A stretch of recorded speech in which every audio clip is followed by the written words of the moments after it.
2:46 ng hapon sa oras ng bansang Japan ng ika-11 ng Marso ng taong 2011, 32 kilometro sa ilalim ng dagat Pasipiko. Tumama ang lindol na umabot sa magnitude 8.9 sa ibabaw ng kalupaan. Ang rehiyon ng Tohoku ang unang nakaramdam ng malakas nito na epekto. Umatras ang karagatan at ibinalik nito ang 132 talampakan ng taas ng tsunami sa natataranta ng mga residente. Walang sinanto ang rumaragasang tubig. Winasak nito ang lahat ng kanyang dinaraanan, kabahayan, negosyo, tren, lahat ay pinatag ng katubigan. Habang pinanonood ng buong mundo ang kagimbal-gimbal na kaganapan, walang magawa ang lahat kundi ang maghintay sa paghupa ng rumaragasang tubig at putik. Mahigit sa 20,000 buhay ang kinuha ng kalamidad.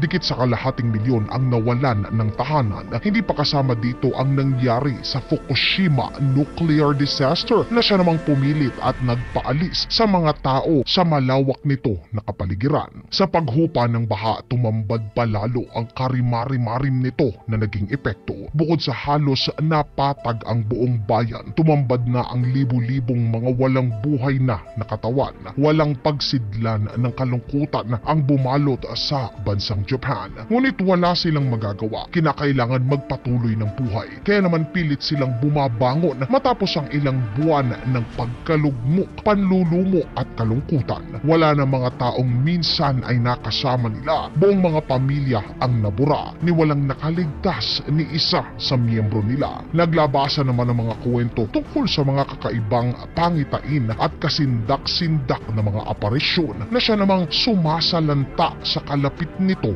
na mga bayan. Dahil sa dami ng mga naitalang aparisyon, nagdesisyon ang pamahalaan ng Japan na paimbestigahan ang sinasabi na mga kwento. Ayon kay Yuka Kudo na mula sa Universidad ng Tohoku Gakuen, higit sa 100 mga taxi driver ang nag-report na paulit-ulit na may nasasakay sila na mga pasahero na hindi na nabubuhay pa. Isa sa 2 taxi driver ang mismo na nakausap niya. Ayon sa isa na 4 na buwan matapos ang tsunami, may naisakay ito na isang babae. Nang tanungin ito kung saan sila ay tutungo, hindi agad ito na sumagot. Kaya naman napagpasyahan nito na umandar na upang makausap na sila. Nang tanungin niya muli ang babae, sumagot naman na ito na dalhin siya ng tsuper ng taxi sa distrito ng Miyagi. Laking taka ng driver. Kaya naman muli ay nilinaw nito ang sinasabing pupuntahan nila ng babae. Tumingin lamang sa kanya ang pasahero niya. Saka ipinaliwanag ng tsuper na wala na ang sinasabi nito na distrito dahil ito ay lubusang nadurog na nang tamaan ito ng tsunami. Ilang buwan na nga ang nakararaan. Sa napakalungkot na tinig ayon sa tsuper, tinanong siya ng babae at saka sinabi na namatay ba ako? Bago ito ay naglahong parang pula sa mismong paningin niya. Isa pa sa tsuper ang nagbahagi naman ng kanyang nakakikilabot na karanasan. Ayon sa kanya na may sumakay sa kanyang isang lalaki na nasa 20 taong gulang. Ito ay may suot na napakakapal ngunit marumi na jacket. Agad na naramdaman umano ng tsuper na may kakaiba sa kanyang pasahero. Tila ba iba ang kulay nito? Ito ay maputla at tila ba kulay abo. Pilit nitong hindi inintindi ang kanyang napansin. Saka nito tinanong ang lalaki kung saan naman sila ay tutungo. Maikling sumagot ito na sana ay dalahin siya nito sa distrito ng Miyagi. Ayon sa tsuper na nakabibingi ang katahimikan ng pasahero, hindi ito gumagalaw sa kanyang pwesto. Hindi rin ito ni minsan narinig ang kanyang paghinga. Kaya naman paggabi na nang makarating sila sa madilim at walang katao-tao na distrito, sa paglingon niya sa likuran upang sabihin sa kanyang pasahero na narating na nila ang destinasyon nito, wala na ang lalaki na sa kanya ay nakasakay.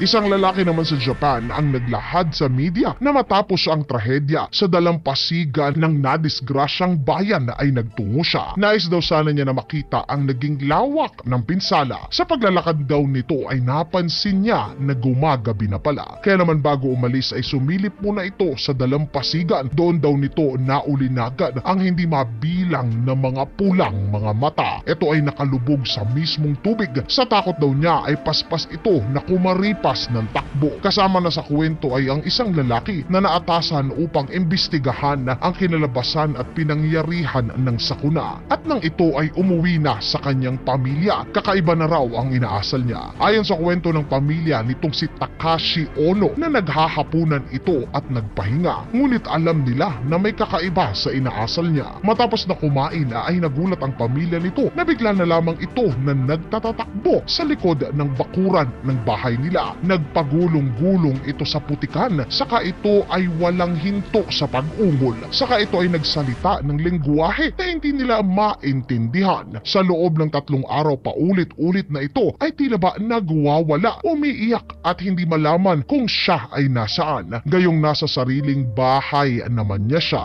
Natigil lamang ito nang dumating ang monghe na si Tao Kaneda. Ayon sa kanya na maraming kaluluwa na sumunod kay Takashi. Ito ay pag-uwi niya sa bahay nila. Sila ay naguunahan na kontrolin ang kanyang katawang lupa. Kaya tila ba wala sa katinuan ang padre di pamilya nang umuwi sa bahay nila. Ayon naman mismo kay Takashi na ang huling natatandaan niya ay nakakita ito ng mga taong nakaupo malapit sa lawa ng tubig na naiwan ng baha. Ang mga ito ay umiiyak at ang iba naman ay tulala. Sa isip-isip niya bakit nandito sila gayong ilang buwan na ang nakararaan at ngayon ay napakalakas pa ng ulan. Wala nang kahit na ano pang natitira sa lugar na ito kundi ang mga sirang pundasyon at naialis na rin naman lahat ng libu-libong mga katawan. Nagulat na lamang siya nang may malamig na humawak sa kanya.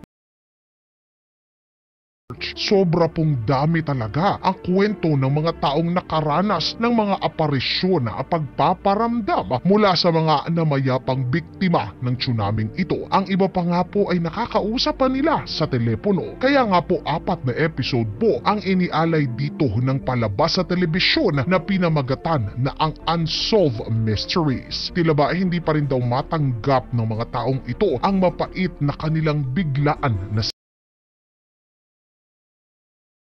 naniniwala po ba kayo na